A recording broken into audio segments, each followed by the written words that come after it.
L'interview d'aujourd'hui va nous permettre de connaître le parcours de Divine Winter, jeune Camerounaise en Allemagne qui a quitté le Cameroun il y a plus de 18 ans et qui, malgré sa résidence principale en Allemagne, a décidé d'ouvrir un bon nombre d'entreprises, beaucoup parmi lesquelles sont au Cameroun, en Afrique et aussi en Allemagne. Elle nous parle bien évidemment des problèmes qu'elle a rencontrés, des difficultés qu'elle a rencontrées en tant que noire, en tant que femme, mais aussi de son courage et de sa bravoure. Plus de détails après l'intro.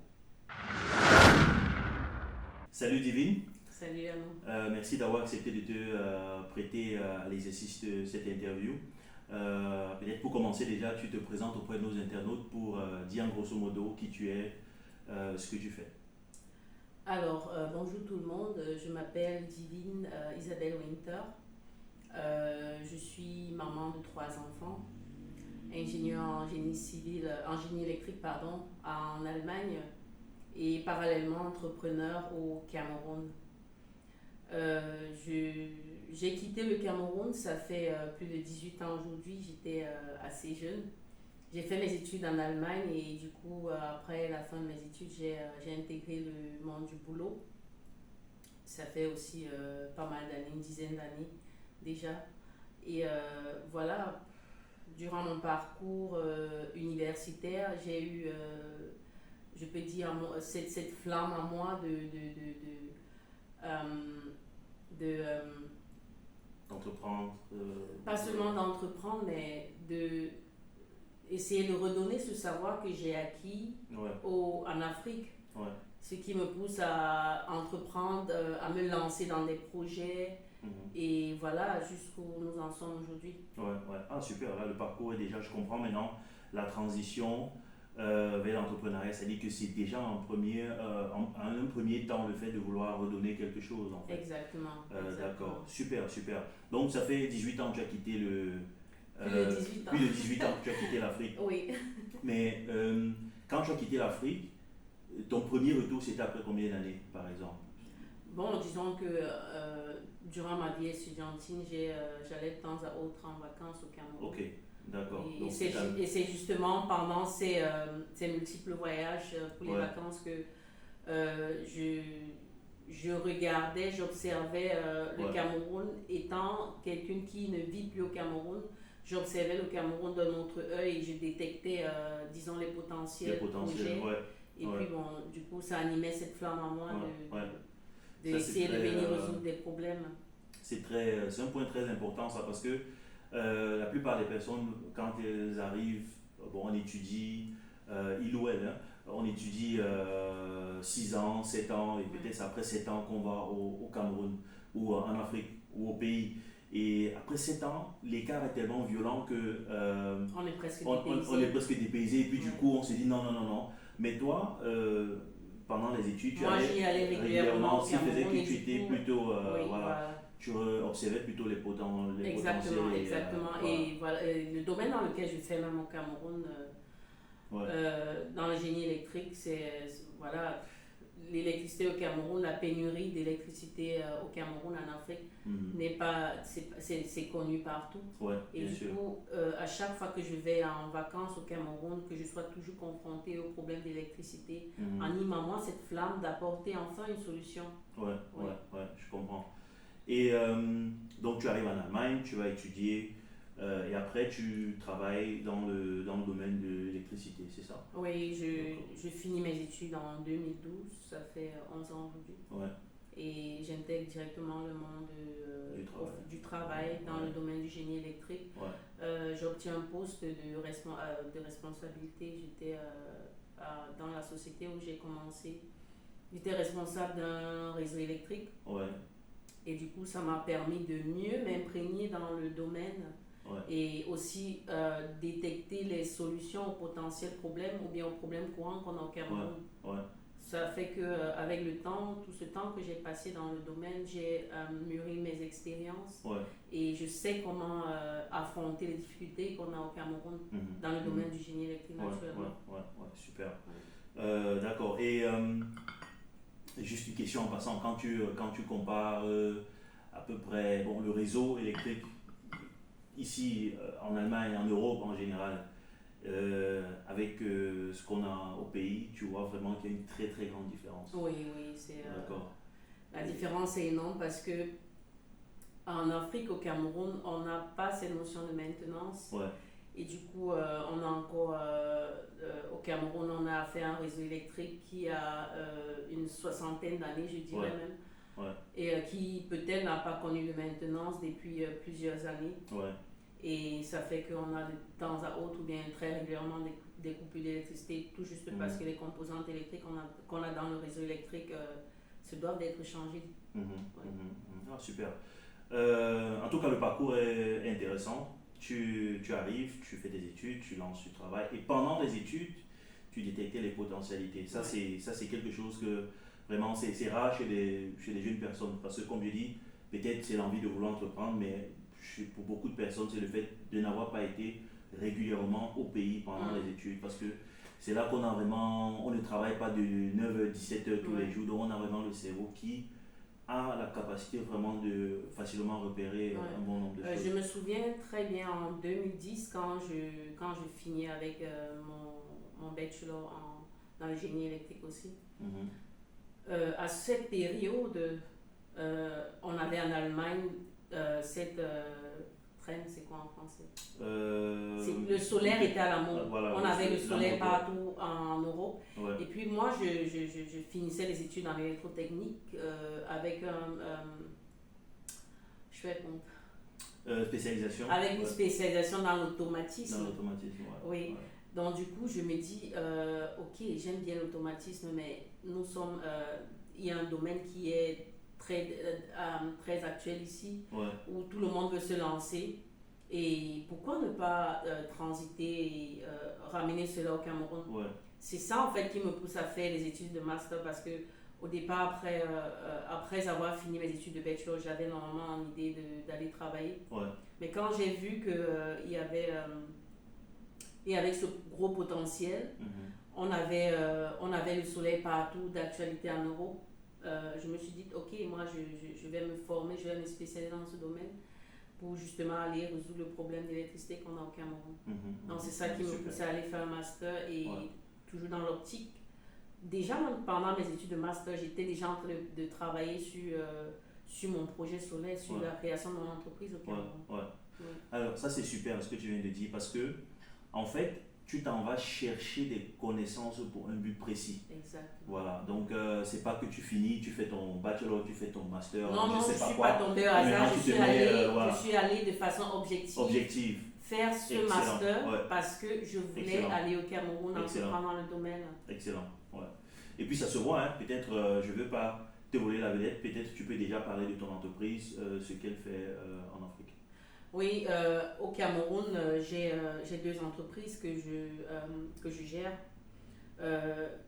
Une Solartech qui est la société à travers laquelle je réalise beaucoup d'installations solaires au Cameroun. Cette société, je l'ai créée en 2015. Et voilà, je ne sais pas ce que si je dois vous en dire plus. Nous réalisons des installations électriques pour permettre aux particuliers ou bien aux sociétés, toute personne qui a besoin d'énergie, d'acquérir une certaine autonomie en énergie électrique. Donc la société, elle est basée elle est basée au Cameroun, à Bafoussam. D'accord, super. Et donc le marché principal, c'est vous êtes installé, vous êtes maintenant focalisé sur Bafoussam parce que là le marché est plus grand dans cette région ou bien disons que nous étions au préalable, au départ nous étions basés à Douala. L'expérience que nous avons faite au Cameroun, c'est que la majorité des installations que nous avons réalisées ne sont pas à Douala. D'accord. Sont en majorité dans les périphéries, dans les villages. Dans les villages, Et du coup, du fait que une majeure partie de nos clients étaient dans cette zone, nous avons décidé de nous déporter vers l'ouest. D'accord, super. Et la seconde entreprise? La seconde entreprise, c'est Win Avitech, qui veut dire tout simplement Winter Aviculture Technologie. Nous faisons dans l'aviculture, nous produisons des poussins d'un jour. D'accord. Donc avec des équipements de pointe qui fonctionnent? Oui, en fait, nous avons un système automatisé, disons une machine qui fonctionne de façon automatique, avec laquelle nous incubons des œufs. Et avec les œufs, nous produisons les poussins après 3 semaines. D'accord. Déjà, le concept il est très, très intéressant parce que ça apporte une plus-value au Cameroun quand on voit peut-être le processus habituel en ce qui concerne la production des poussins. Mais ce que je voulais savoir, je voulais voir s'il y a une relation entre les deux entreprises. Est-ce que ces appareils fonctionnent avec du solaire? Oui, ce sont en fait en agriculture, nous avons la production des poussins d'un jour qui se veut moderne. Parce que jusqu'ici, on avait affaire à des éleveurs qui avaient des poules, qui pendaient dans les coins et après ils se mettaient à récolter les œufs. Après, on avait des poussins. Donc nous avons apporté de la modernité dans la production des poussins. On a des machines qui fonctionnent de façon automatique, dans lesquelles on a introduit des œufs à couvoir. Et voilà, avec une certaine température, 37 degrés, 3 semaines plus tard, on a une éclosion et des poussins. Et ces machines, normalement, naturellement, fonctionnent avec l'électricité. Et nous, en tant que producteurs d'énergie électrique à travers l'énergie solaire, on a conçu une centrale solaire qui produit l'énergie nécessaire pour la production, pour le fonctionnement des machines qui produisent les poussins d'un jour. Ah ben c'est super. Et là, ça fait que l'aviculture, maintenant, c'est quelque chose qui est accessible maintenant partout. C'est-à-dire qu'on ne peut plus dire que non, on ne peut plus élever les poussins rapidement parce qu'on n'est pas à Douala, on est où il y a vraiment l'accès à l'électricité. Donc maintenant, il y a le solaire, donc c'est faisable partout. Nous avons aussi choisi cette méthode pour montrer aussi un exemple. Parce qu'au Cameroun, on n'a pas encore vraiment la culture du solaire. On entend solaire, mais on ne sait pas réellement ce que c'est. Et ça fait que beaucoup de nos clients sont généralement des particuliers qui pensent que avec du solaire, on peut juste faire fonctionner une ampoule électrique. Mais non, avec l'énergie solaire, on peut faire fonctionner tout, même des machines. En fait, pour nous, c'était de montrer un exemple, même aux sociétés, aux industries qui sont sur place au Cameroun, qu'ils n'ont pas besoin de souffrir des coupures d'électricité. Ils ont l'option aussi de basculer sur le solaire. C'est super. Et en tout cas, c'est clair, parce qu'au départ, quand le solaire est arrivé, les gens voyaient ça seulement pour... comme nécessaire pour avoir les lampes pour éclairer. Mais, ils ne savent pas qu'on peut, avec le solaire, on peut fonctionner un moteur électrique, on peut faire fonctionner des frigos. Exactement, Même les voitures électriques. Super. Donc, on est toujours sur ton parcours, ça veut dire que tu as fini d'étudier, tu as commencé à travailler parallèlement, tu as lancé donc ces business en Afrique. Bon, on a compris que c'était aussi en partie parce que tu avais, pendant les études, repéré un certain nombre de potentiels qu'il fallait rapidement saisir.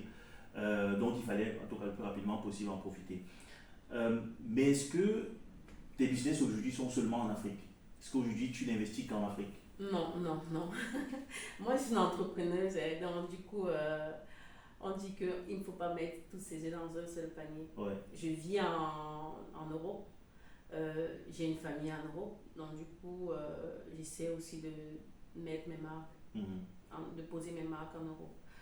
Ici en Europe, j'ai créé récemment une société qui fait dans la production des huiles pressées à froid. La motivation, la raison, après le Covid, on s'est rendu compte que celui qui ne prend pas bien soin de sa santé peut voir sa santé lâcher d'un moment à l'autre. Et du coup, tout le monde a tendance à vivre sainement. Seulement, ça ne se limite pas juste à ce qu'on mange, c'est aussi l'entretien de son corps. Et voilà, c'est de là que m'est venue l'idée de créer la société Wintech Bio. À travers laquelle je commercialise des produits, des huiles pressées à froid. Pressées à froid, pourquoi? Parce que quand l'huile est pressée à froid, on a encore toutes les vitamines, tous les nutriments nécessaires. Que ce soit une huile à consommer, une huile pressée à froid est saine qu'une huile raffinée. C'est la même chose aussi en cosmétique. Une huile pressée à froid fait du bien à la peau. Oui. Donc du coup, je me suis lancée dans ça. Je commercialise les huiles pressées à froid que je presse moi-même à froid. Et je commercialise également les snacks tropicaux. Super. Oui, je fais déshydrater les fruits tropicaux tels que l'ananas, la mangue pour les commercialiser ici en Europe. La raison pour laquelle je me suis aussi lancée dans la commercialisation de ces fruits déshydratés, c'est que en Afrique, au Cameroun particulièrement, on produit beaucoup, mais on ne transforme pas. Et du coup, c'est étonnant parce que on entend qu'en Afrique, on meurt de faim ou bien les gens sont affamés. On produit suffisamment pour le monde entier, je dirais même, en Afrique. Mais de ce fait qu'on ne transforme pas les aliments ou bien les produits alimentaires se gâtent. Et voilà, ça fait de grosses pertes. Donc moi, je vais chez les cultivateurs qui ont une grosse production, qui peut-être ne vont pas pouvoir être écoulés sur le marché. J'achète la production, j'essaie de transformer pour pouvoir conserver et voilà, je commercialise en Europe. C'est super, ça c'est une bonne idée. Ça dit que tu crées en fait une plus-value en donnant de l'emploi et du moins cette sécurité aux producteurs en Afrique. Et en profitant, peut-être, si je peux dire, du pouvoir d'achat. Et je fais aussi connaître le Cameroun en Europe, naturellement, puisque sur les produits, je spécifie exactement que ça vient du Cameroun. Mais c'est super. Et tu as une plateforme sur laquelle tu distribues tes produits ou bien c'est pas encore le cas? Bon, actuellement, nous sommes en phase de test. Les produits vont être commercialisés à partir du 1er juin. Cette année. D'accord. Et les plateformes où les produits seront commercialisés sont Amazon, toutes les plateformes digitales possibles qu'il existe où on peut faire du e-commerce. Ou alors ce serait tout simplement sur notre site www.wintechbio.com. D'accord, super. Donc, excuse-moi, ça veut dire que tu es au fil du temps devenu aussi une pro en fait avec Amazon, tout ce qui est digital, commerce digital. Bon, de nos jours, qui cherche la connaissance peut l'acquérir. Donc exactement. du coup, super. Voilà, j'ai passé pas mal de temps à me former personnellement dans ces domaines. Super. En tout cas, on a vu que le parcours, en tout cas l'entrepreneuriat, ça n'en finit pas chez toi, quoi. Là où tu trouves des opportunités, tu attaques. Oui, bien sûr, parce que quand on est entrepreneur, normalement c'est à vie, quoi. Voilà, donc... Et je dirais aussi que l'idée de Wintech Bio m'est venue déjà pour ce problème qu'on connaît, la production qui n'est pas écoulée, mais aussi parce que, je te l'ai dit, j'ai eu une maternité et je suis à la maison avec ma fille qui est encore toute petite, ce qui me restreint mes vols pour le Cameroun. Et voilà, étant à la maison, je réfléchis. Comment est-ce que je peux occuper mon temps. Et c'est de là que naît... la société, la nouvelle société. J'ai une question. Comment arrives-tu à gérer, étant ici, autant de choses en Afrique? C'est vrai, tu vas me dire que tu voyages régulièrement, mais il faut que 30 ou 45 minutes à quelqu'un de te voler un bon nombre de choses. Comment tu arrives à contrôler tout ça? Je dirais juste, il y a beaucoup de confiance et la communication. La communication de nos jours, celui qui veut les informations même de l'autre planète peut les avoir. Donc tu as installé des systèmes de sécurité. Non. Bon, du moins, j'ai pas forcément ces nécessités parce que nos installations sont chez les clients. Je peux pas surveiller les clients. Les installations chez les clients. D'accord. Mais il y a la confiance et puis le personnel que j'ai au Cameroun est un personnel assez fiable que j'ai formé et avec qui je suis en étroite communication. Super. D'accord. Maintenant, quel est le... Parce que vraiment, je trouve ça exceptionnel ton parcours. Quelles sont les difficultés que tu as rencontrées en tant que, voilà, en tant que femme dans ce métier qu'est l'entrepreneuriat?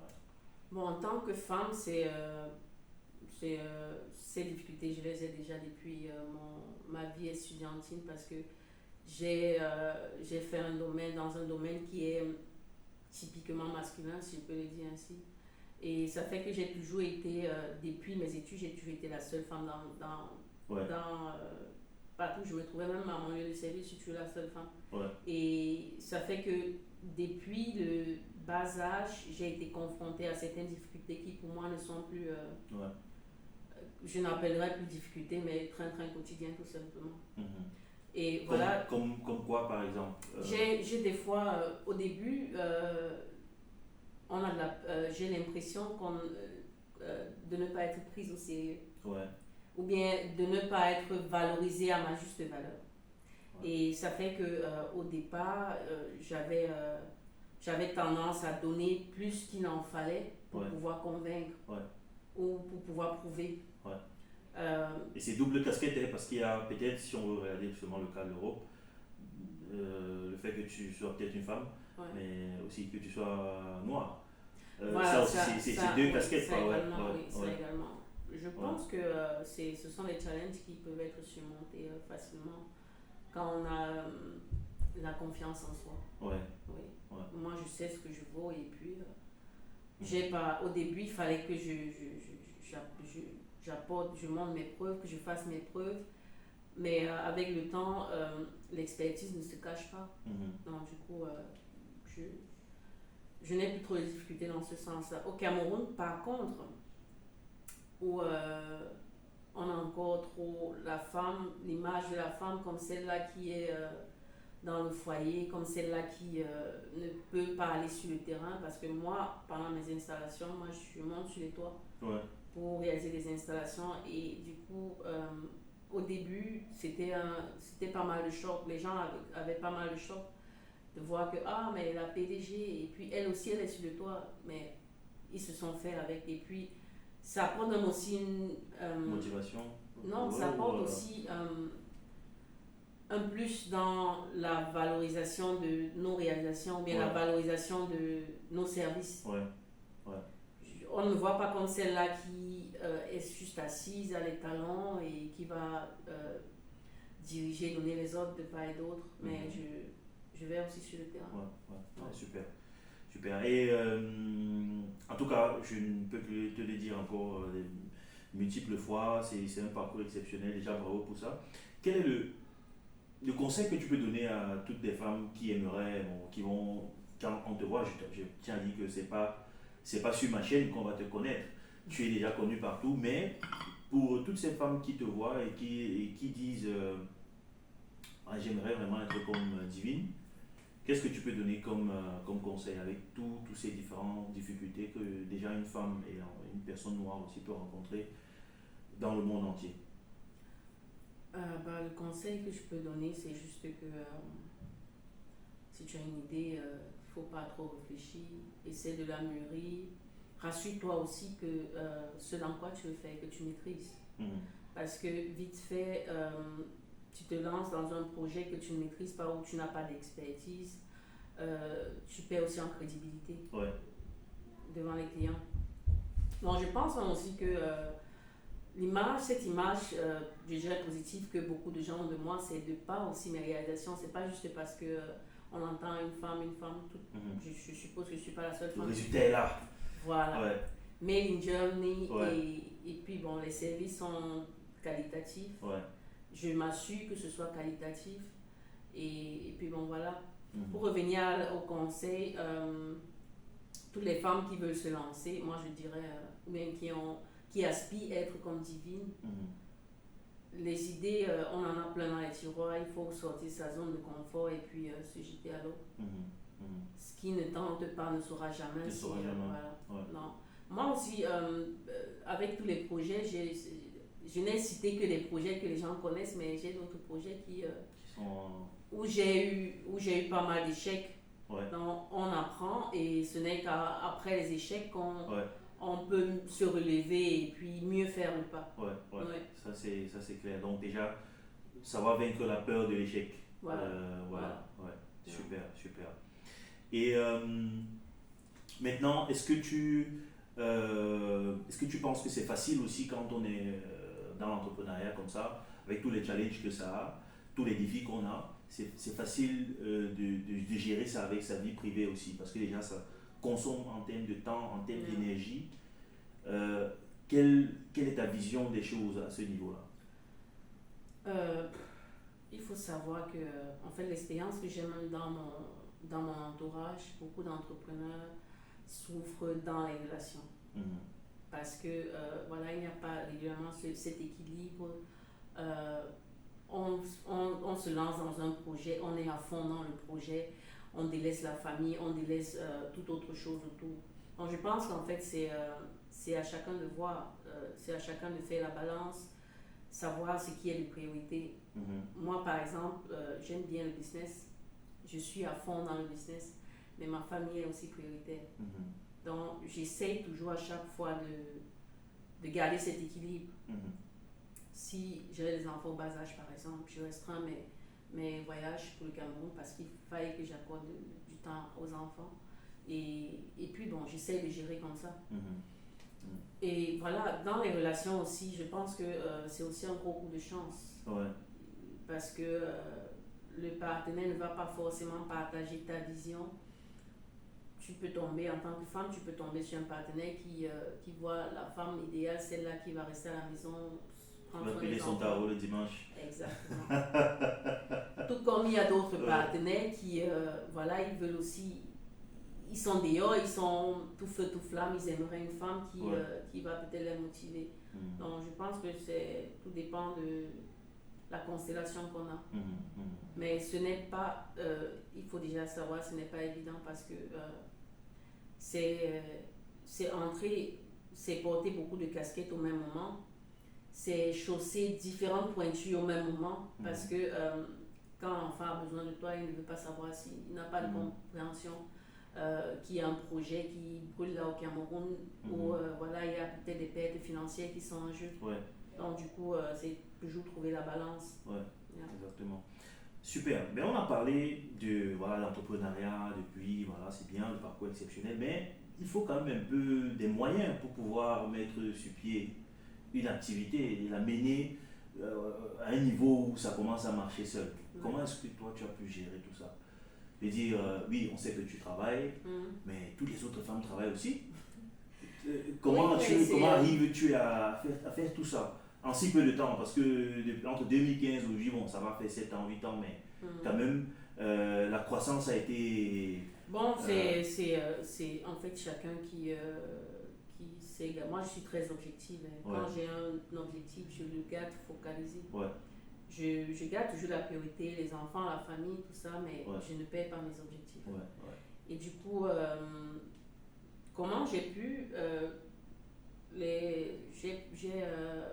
une capitale, c'est quoi? L'apport personnel. Oui, j'ai utilisé mon apport personnel pour me lancer dans le business. Et voilà, celui qui est vraiment entrepreneur peut me comprendre. Depuis que je me suis lancée dans l'entrepreneuriat, je vais dire ça comment? Je n'accorde pas plus beaucoup d'importance à certaines choses de la vie. Comme par exemple avoir des sacs chers, les Louboutins, c'est pas ma priorité. Et je pense que c'est peut-être cet objectif que j'ai gardé qui me permet d'avancer dans mes projets. Donc vous dire, peut-être ces choses-là, c'est peut-être même la fin, c'est pas le début. Oui, voilà, il faut travailler pour pouvoir après savourer. Donc du coup, moi j'ai mes objectifs.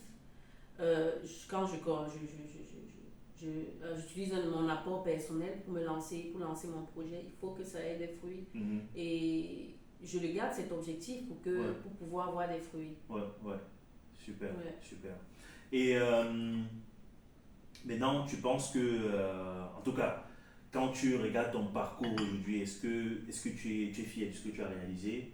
Est-ce qu'il y a des choses peut-être que tu regrettes ou tu penses aujourd'hui que non, vu tout ce que ça me prend comme temps, énergie, vraiment, peut-être je n'aurais pas dû commencer cette histoire dès le départ, quoi. Ça, des fois, je peux te rassurer, te garantir que j'ai eu des moments où j'ai pensé comme ça, mais on dit toujours que on ne perd jamais, on apprend de ses échecs. Ouais. J'ai eu beaucoup, au Cameroun surtout, j'ai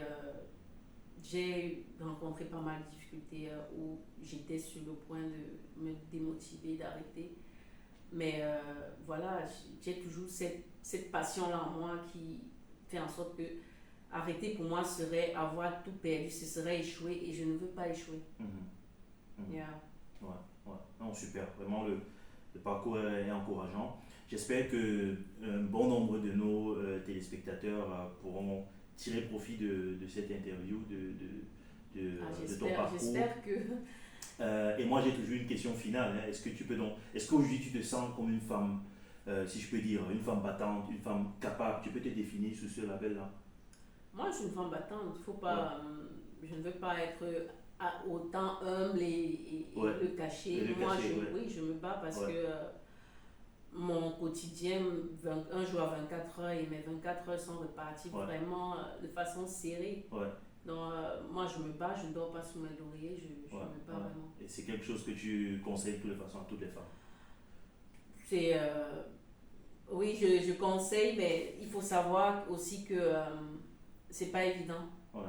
Parce que il y a des femmes peut-être qui se réveillent à 11h ou bien 10h, qui dorment 10 heures de temps. Moi, je ne sais pas quand j'ai dormi. Quand j'ai dormi autant longtemps parce que quand je travaille, j'ai le matin où je m'occupe des enfants par exemple, après je suis au boulot, après le boulot, autour de 16h quand je prends les enfants, je suis avec les enfants jusqu'à 20h. Quand je mets les enfants au lit, c'est là où mon entrepreneuriat au Cameroun commence. Donc du coup, c'est vraiment un parcours de combattant. Le repos n'est pas vraiment permis. C'est vrai que de temps à autre, il faut se le permettre. Les week-ends, des fois, je me le permets avec les enfants, mais c'est pas un parcours évident. Et puis, ce que tu dis aussi important, intéressant, parce qu'après,